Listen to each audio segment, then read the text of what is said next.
नमस्कार साथियों, मैं हूं कृष्णानंद सिंह और आप देख रहे हैं YouTube channel education portal Krishna. आज हम लोग इस वीडियो की मदद से सक्षमता परीक्षा से रिलेटेड कुछ महत्वपूर्ण बिंदुओं को समझने के लिए उपस्थित हैं। बिहार के नियोजित शिक्षकों को राजकर्मी का दर्जा प्राप्त करने के लिए इन सक्षमता परीक्षा से गुजरना होगा। उसके बाद वह नियोजित शिक्षक विशिष्ट शिक्षक कहलाएंगे और राजकर्मी का दर्जा प्राप्त करेंगे।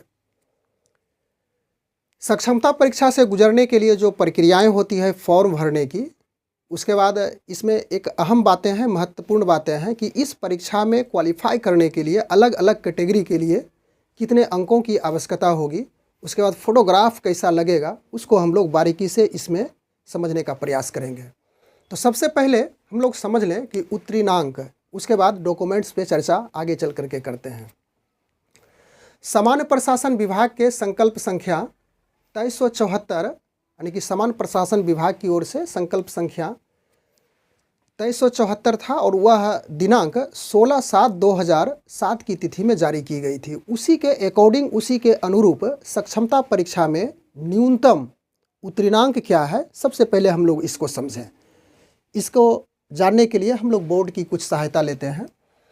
तो यहाँ पर उत्तीर्णांक कोटि, उत्तीर्णांक प्रतिशत, उसके बाद पास अंक कितना होगा उसको समझेंगे। इसको जानने के पहले हम लोग इस बात से भी समझ लें, इस बात को भी जान लें कि यह जो सक्षमता परीक्षा होगी इसमें कुल पूर्णांक 150 होगा, यानी 150 अंक की परीक्षा होगी।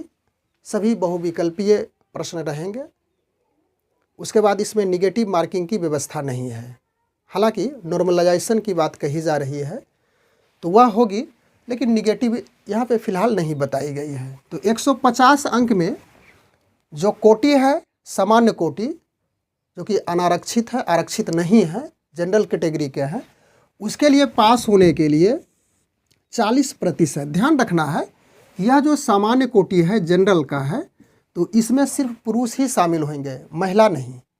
तो पुरुष के लिए, सामान्य कोटि के लिए 40% अंक चाहिए पास होने के लिए। तो 40% कहने का अर्थ हो गया कि टोटल 150 में आपको 40% लाना है। तो 150 का आप 40% काउंट करेंगे तो यह 60 अंक हो जाएगा, यानी 150 में 60 अंक यदि आप लाते हैं तो क्वालिफाई हो जाते हैं। उसके बाद पिछड़ा वर्ग, जिसे हम लोग BC कहेंगे, तो इसके लिए जो प्रतिशत निर्धारित है वह 36.5% है। तो पुनः उसी प्रकार से आप कैलकुलेट कीजिए, 150 का 36.5%, तो यह 54.75 होगा, यानी कि इसको हम लोग 55 कर लेते हैं, यानी कि 55 अंक चाहिए पिछड़ा वर्ग के लिए, BC कैटेगरी के लिए।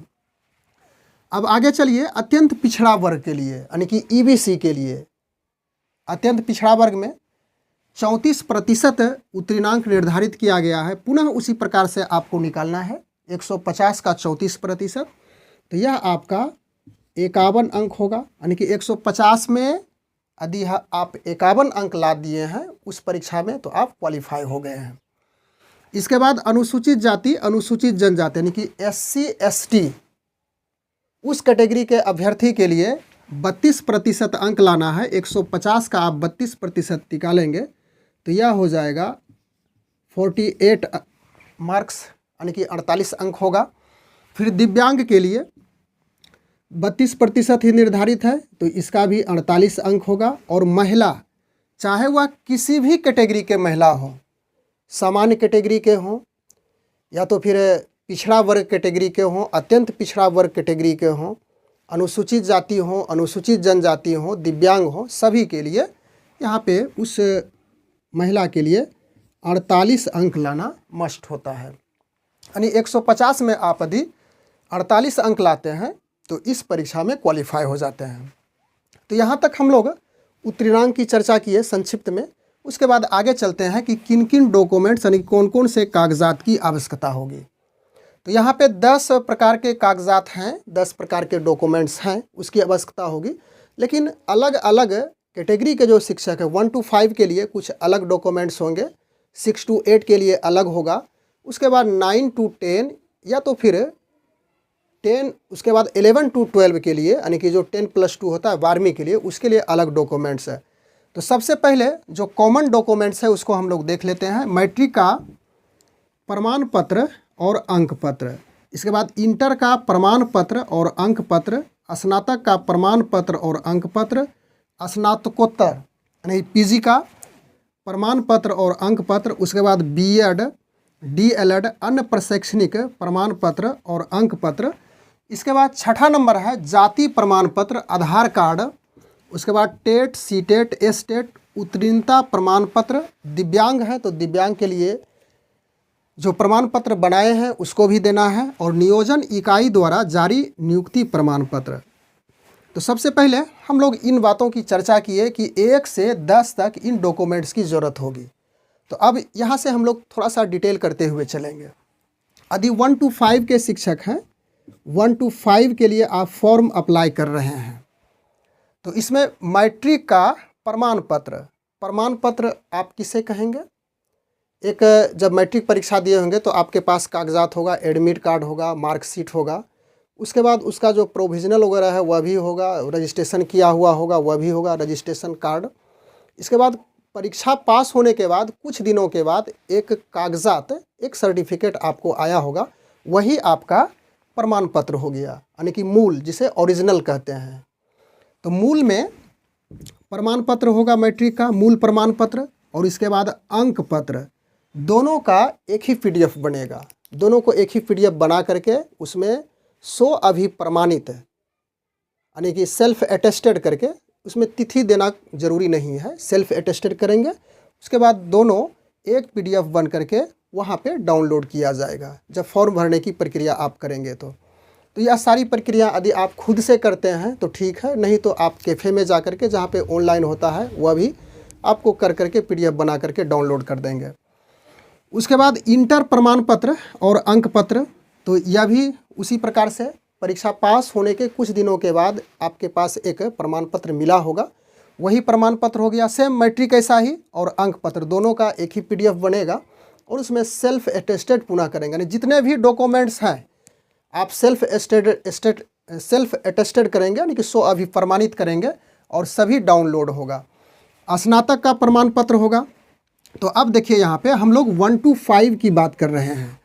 तो 1 to 5 में मैट्रिक का प्रमाण पत्र और अंक पत्र, इंटर का प्रमाण पत्र और अंक पत्र लगेगा।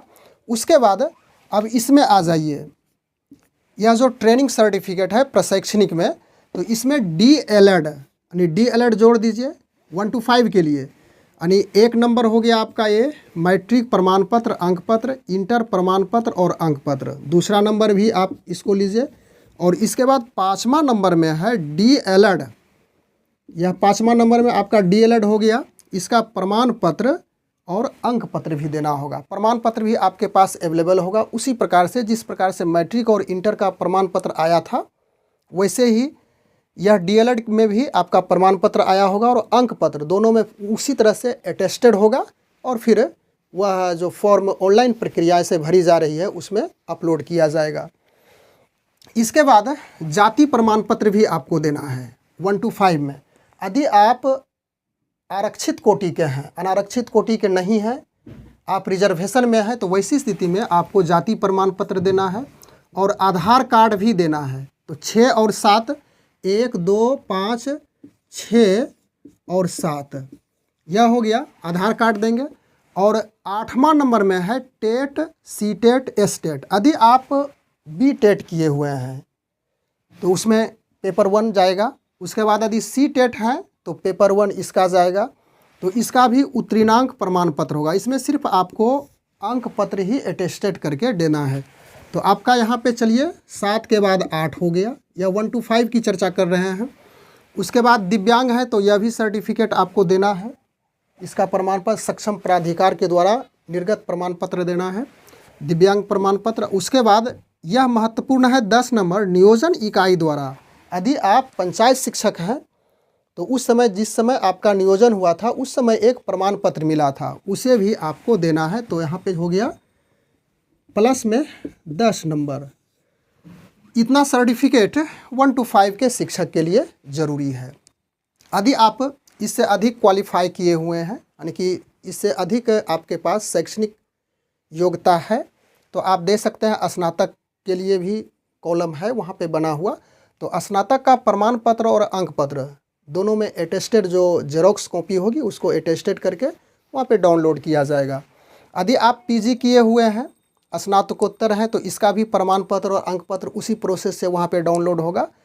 और इसके बाद आगे इसमें कुछ नहीं लगेगा, बस इतना ही आपको देना। और इसके साथ साथ कुछ अन्य योग्यताएं हैं तो वह भी दे सकते हैं, लेकिन 1 to 5 के लिए सिर्फ यही ज़रूरी है 1, 2, 5, उसके बाद 6 के बाद आपका हो गया 7। आधार सभी में लगेगा, चाहे 1 to 5 हो, 6 to 8 हो, या तो 9 to 10 हो, या 11 to 12 हो। उसके बाद सीटेट 8 हो गया, दिव्यांग है तो दीजिएगा, और नियोजन इकाई द्वारा जो जारी किया गया है प्रमाण पत्र उसको भी देना है।